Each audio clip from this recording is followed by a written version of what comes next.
And welcome back to Another World Audiobooks. Hope you guys are enjoying this new Sherlock Holmes book so far. And remember, if you want a full free audiobook, I give them away on the website, which is linked to down below in the show notes. That's anotherworldaudiobooks.wordpress.com. You can just click on Get Your Free Audiobook and throw your email address in there, and I will send you a full free audiobook. So, not this one, because we're not done with it yet, but I'll send you another one of the ones that we've done before in the past, and you can check that out. It's just my thank you for being a listener to Another World Audiobooks. So now, without further ado, I give you the next part of the Memoirs of Sherlock Holmes. 2. The Adventure of the Cardboard Box. In choosing a few typical cases which illustrate the remarkable mental qualities of my friend Sherlock Holmes, I have endeavoured, as far as possible, to select those which present the minimum of sensationalism, while offering a fair field for his talents. It is, however, unfortunately impossible entirely to separate the sensational from the criminal, and a chronicler is left in the dilemma that he must either sacrifice details which are essential to his statement, and so give a false impression of the problem, or he must use matter which chance, and not choice, has provided him with. With this short preface, I shall turn to my notes of what proved to be a strange, though a peculiarly terrible chain of events. It was a blazing hot day in August. Baker Street was like an oven, and the glare of the sunlight upon the yellow brickwork of the house across the road was painful to the eye. It was hard to believe that these were the same walls which loomed so gloomily through the fogs of winter. Our blinds were half drawn, and Holmes lay curled upon the sofa, reading and rereading a letter which he had received by the morning post. For myself, my term of service in India had trained me to stand heat better than cold, and a thermometer at 90 was no hardship. But the morning paper was uninteresting. Parliament had risen, everybody was out of town, and I yearned for the glades of the New Forest or the shingles of the South Sea. My depleted bank account had caused me to postpone my holiday, and, as to my companion, neither the country nor the sea presented the slightest attraction to him. He loved to lie in the very centre of 5 millions of people, with his filaments stretching out and running through them, responsive to every little rumour or suspicion of unsolved crime. Appreciation of nature found no place among his many gifts, and his only change was when he turned his mind from the evil-doer of the town to track down his brother of the country. Finding that Holmes was too absorbed for conversation, I tossed aside the barren paper, and, leaning back in my chair, I fell into a brown study. Suddenly, my companion's voice broke in upon my thoughts. "You're right, Watson," said he. "It does seem a most preposterous way of settling a dispute." "Most preposterous!" I exclaimed, and then suddenly realized how he had echoed the inmost thought of my soul. I sat up in my chair and stared back at him in blank amazement. "What is this, Holmes?" I cried. "This is beyond anything which I could have imagined." He laughed heartily at my perplexity. "You remember," he said, "that some little time ago, when I read you the passage in one of Poe's sketches, in which a close reasoner follows the unspoken thoughts of his companion, you were inclined to treat the matter as a mere tour de force of the author. On my remarking that I was constantly in the habit of doing the same thing, you expressed incredulity." "Oh, no."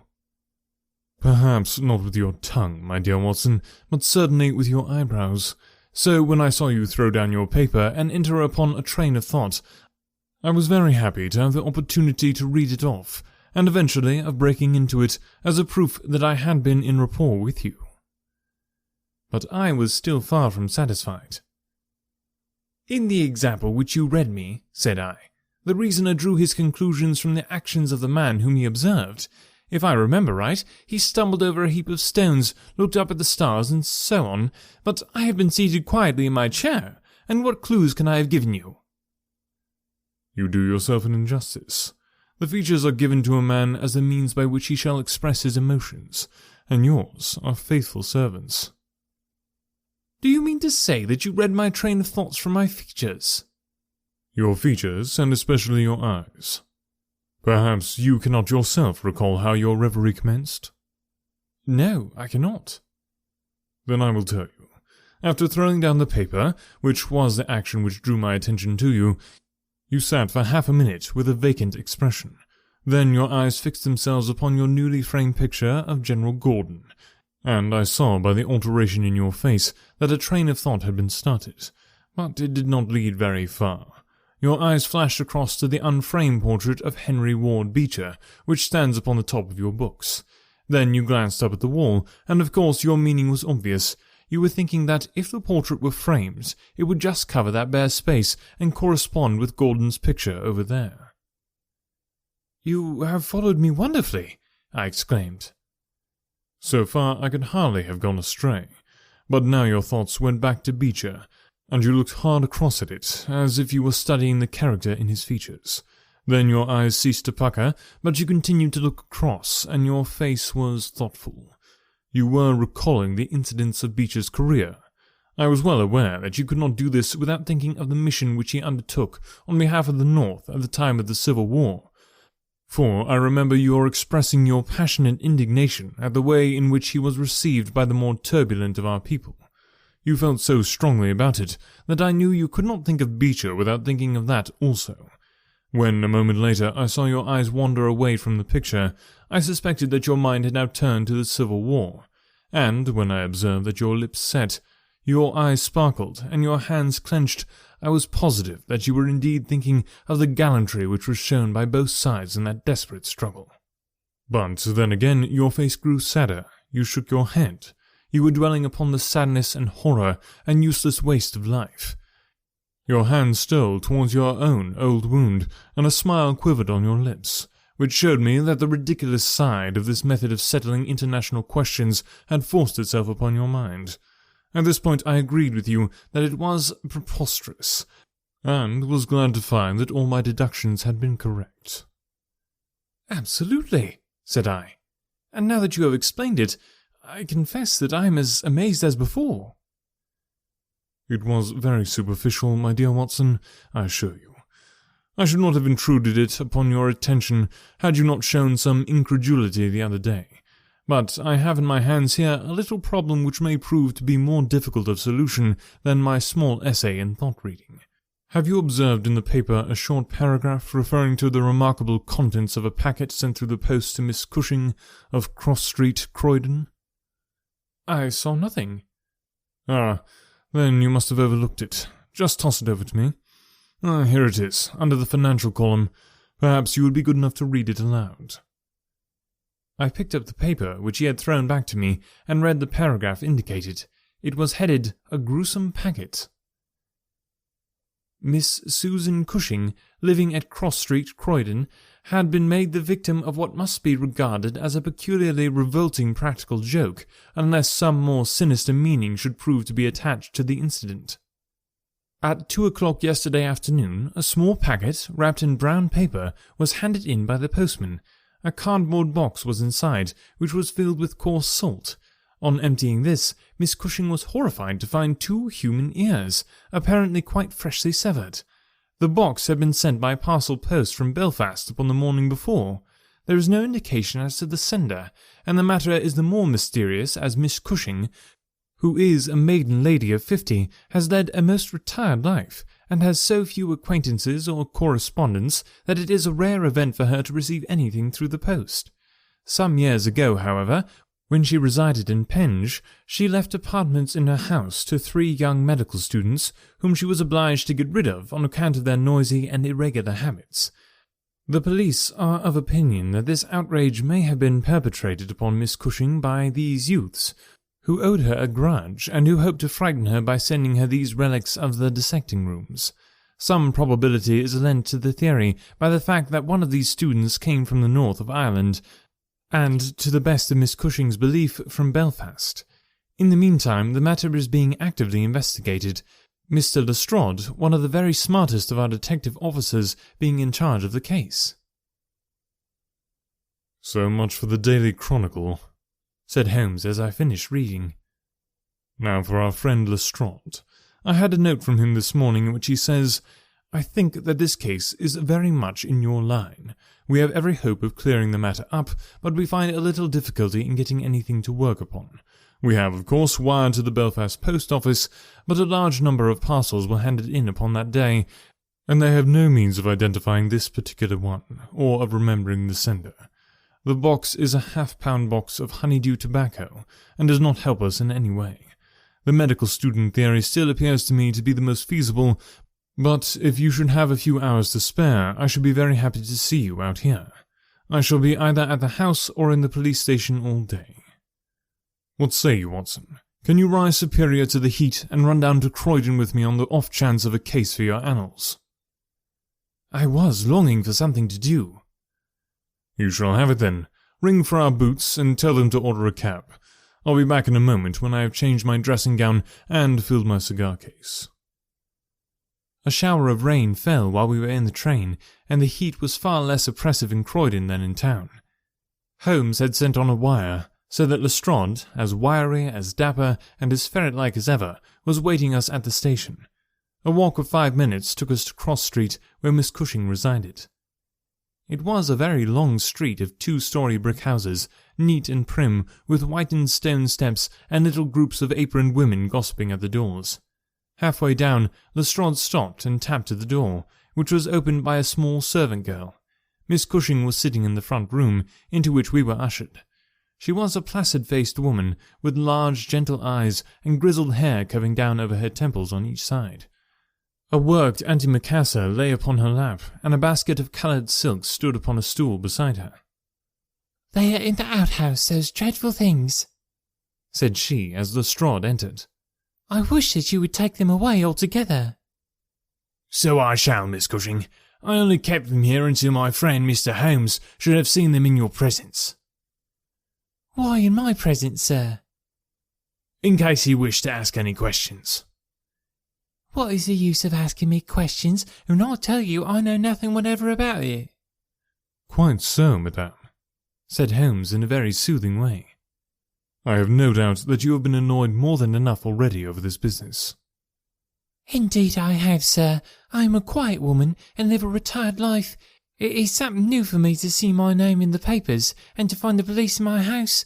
I won't have those things in here, Mr. Lestrade. If you wish to see them, you must go out to the outhouse."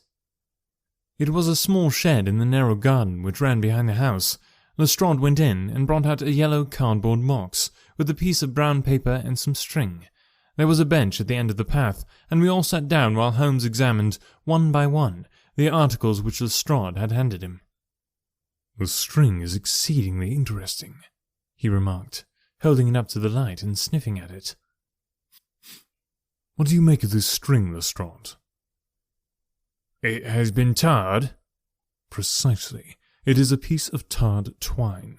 You have also no doubt remarked that Miss Cushing had cut the cord with a scissor, as can be seen by the double fray on each side. This is of importance." "I cannot see the importance," said Lestrade. "The importance lies in the fact that the knot is left intact, and that this knot is of a peculiar character." "It is very neatly tied. I had already made a note to that effect," said Lestrade complacently. "So much for the string, then," said Holmes, smiling. "Now for the box wrapper. Brown paper, with a distinct smell of coffee. What, did you not observe it? I think there can be no doubt of it. Address printed in rather straggling characters. Miss S. Cushing, Cross Street, Croydon. Done with a broad-pointed pen, probably a J, and with a very inferior ink. The word Croydon has been originally spelled with an I, which has been changed to Y. The parcel was directed then by a man. The printing is distinctly masculine, of limited education and unacquainted with the town of Croydon. So far, so good. The box is a yellow half-pound honeydew box, with nothing distinctive, save 2 thumb marks at the left bottom corner. It is filled with rough salt, of the quality used for preserving hides and other of the coarser commercial purposes, and embedded in it are these very singular enclosures." He took out the 2 ears as he spoke, and laying a board across his knee, he examined them minutely, while Lestrade and I, bending forward on each side of him, glanced alternately at these dreadful relics and at the thoughtful, eager face of our companion. Finally, he returned them to the box once more, and sat for a while in deep meditation. "You have observed, of course," he said at last. "The ears are not a pair." "Yes, I had noticed that, but if this were the practical jokes of some students from the dissecting rooms, it would be as easy for them to send 2 odd ears as a pair." "Precisely, but this is not a practical joke." "You are sure of it?" "The presumption is strongly against it. Bodies in the dissecting rooms are injected with preservative fluid. These ears bear no sign of this. They are fresh, too. They have been cut off with a blunt instrument, which would hardly happen if a student had done it. Again, carbolic or rectified spirits would be the preservatives which would suggest themselves to the medical mind. Certainly not rough salt. I repeat that there is no practical joke here, but that we are investigating a serious crime." A vague thrill ran through me as I listened to my companion's words and saw the stern gravity which had hardened his features. This brutal preliminary seemed to shadow forth some strange and inexplicable horror in the background. Lestrade, however, shook his head like a man who is only half convinced. "There are objections to the joke theory, no doubt," said he. "But there are much stronger reasons against the other. We know that this woman has led a most quiet and respectable life at Penshire for the last 20 years. She has hardly been away from her home for a day during that time. Why on earth, then, would any criminal send her the proofs of his guilt, especially as, unless she is a most consummate actress, she understands quite as little of the matter as we do?" "That is the problem which we have to solve," Holmes answered. "And for my part, I shall set about it by presuming that my reasoning is correct and that a double murder has been committed. One of these ears is a woman's, small, finely formed, and pierced for an earring. The other is a man's, sunburned, discoloured, and also pierced for an earring. These 2 people are presumably dead, or we should have heard their story by now. Today is Friday. The packet was posted on Thursday morning. The tragedy then occurred on Wednesday or Tuesday or earlier. If the 2 people were murdered, who but their murderer would have sent this sign of his work to Miss Cushing? We may take it that the sender of the packet is the man whom we want, but he must have some strong reason for sending Miss Cushing this packet. What reason, then? It must have been to tell her that the deed was done, or to pain her, perhaps, but in that case she knows who it is. Does she know? I doubt it. If she knew, why would she call the police in? She might have buried the ears, and no one would have been the wiser. That is what she would have done if she had wished to shield the criminal. But if she does not wish to shield him, she would give his name. There is a tangle here which needs straightening out." He had been talking in a high, quick voice, staring blankly up over the garden fence, but now he sprang briskly to his feet and walked towards the house. "I have a few questions to ask Miss Cushing," he said. "In that case, I may leave you here," said Lestrade, "for I have another small business at hand. I think that I have no further to learn from Miss Cushing. You will find me at the police station." "We shall look in on our way to the train," answered Holmes. A moment later, he and I were back in the front room, where the impassive lady was still quietly working away at her antimacassar. She put it down on her lap as we entered, and looked at us with her frank, searching blue eyes. "I am convinced, sir," she said, "that this matter is a mistake, and that the parcel was never meant for me at all. I have said this several times to the gentleman from Scotland Yard, but he simply laughs at me. I have not an enemy in the world as far as I know, so why should anyone play me such a trick?" "I am coming to the same opinion, Miss Cushing," said Holmes, taking a seat beside her. "I think that it is more than probable—" He paused, and I was surprised, on glancing round, to see that he was staring with singular intentness on the lady's profile. Surprise and satisfaction were both for an instant to be read upon his eager face, though when she glanced round to find out the cause of his silence, he had become as demure as ever. I stared hard myself at her flat, grizzled hair, her trim cap, her little gilt earrings, her placid features, but I could see nothing which could account for my companion's evident excitement. "There were 1 or 2 questions—" "Oh, I am weary of questions," cried Miss Cushing impatiently. "You have 2 sisters, I believe." "How could you know that?" "I observed the very instant that I entered the room that you have a portrait group of 3 ladies upon the mantelpiece, one of whom is undoubtedly yourself, while the others are so exceedingly like you that there can be no doubt of the relationship." "Yes, you are quite right. Those are my sisters, Sarah and Mary." "And here at my elbow is another portrait, taken at Liverpool, of your younger sister, in the company of a man who appears to be a steward by his uniform. I observe that she was unmarried at the time." "You are very quick at observing." "That is my trade." "Well, you are quite right, but she was married to Mr. Browner a few days afterwards. He was on the South American line when that was taken, but he was so fond of her that he couldn't abide to leave her for so long, and he got into the Liverpool and London boats." "Ah, the Conqueror, perhaps?" "No, the Mayday, when last I heard. Jim came down here to see me once. That was before he broke the pledge, but afterwards he would always take drink when he was ashore, and a little drink would send him staring mad. Oh, it was a bad day that ever he took a glass in his hand again. First he dropped me, then he quarrelled with Sarah, and now that Mary has stopped writing, we don't know how things are going with them." It was evident that Miss Cushing had come upon a subject on which she felt very deeply. Like most people who lead a lonely life, she was shy at first, but ended by becoming extremely communicative. She told us many details about her brother-in-law, the steward, and then, wandering off on the subject of her former lodgers, the medical students, she gave us a long account of their delinquencies, with their names and those of their hospitals.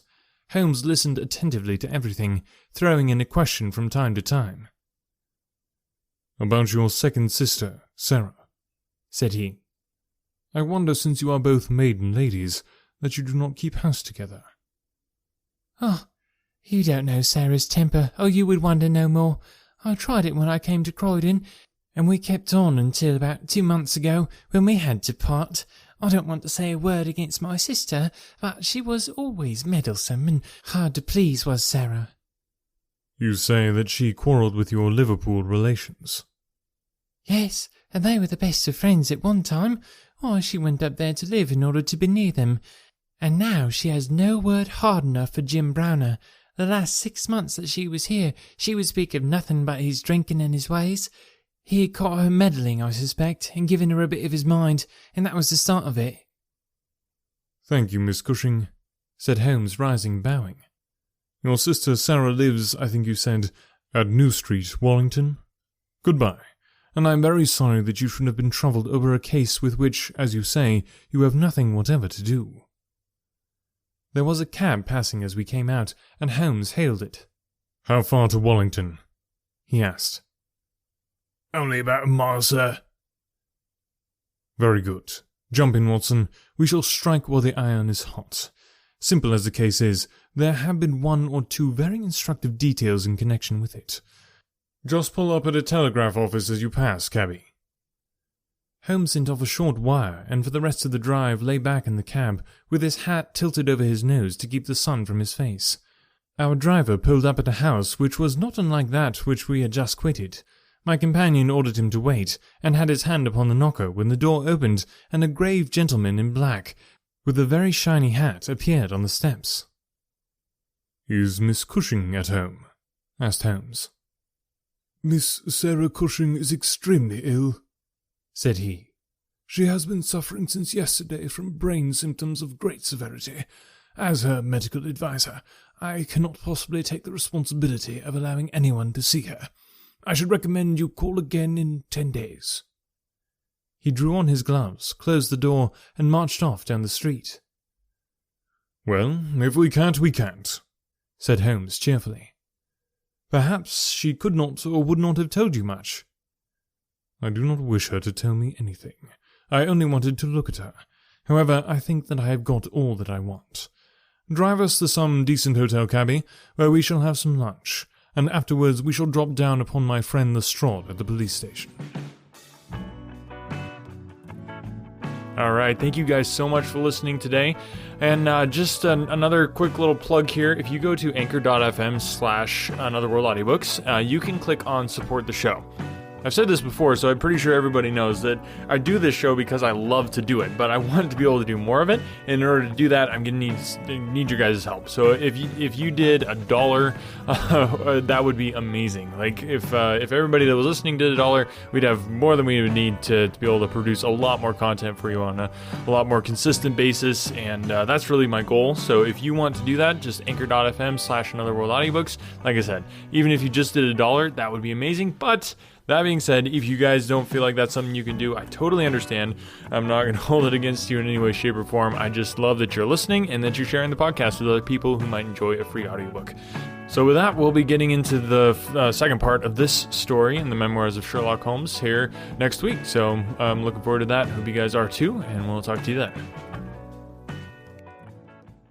When I was in school, I absolutely hated writing. It wasn't until I was a bit older that I came to understand the power of words. If you're a business owner, you understand that power too. A business blog, when done right, can drive sales, increase revenue, and get you more customers. But as a business owner, you probably don't have the time to do all that writing. Plus, if you're not a copywriter by trade, you might feel like you're just kind of throwing words out there and they're not actually accomplishing anything. The good news is, there's a simple solution. Check it out. I call it the ultimate blog post checklist for businesses with online stores. This checklist will allow you to write better, more effective articles that convert readers into buyers. It's full of easy-to-follow examples to get your creativity flowing based on experience of nearly 1 million words written, and best of all, it's effective on any type of article in any industry or niche. I've successfully used this exact checklist on topics from pool table reviews to investment advice. Tired of spending tons of time writing stuff that doesn't convert? This checklist will change that by giving you highly effective blog posts and articles that transform readers into paying customers. Go to invicta.enterprises/free checklist and start saving time and transforming your writing now. That's invicta.enterprises/free checklist.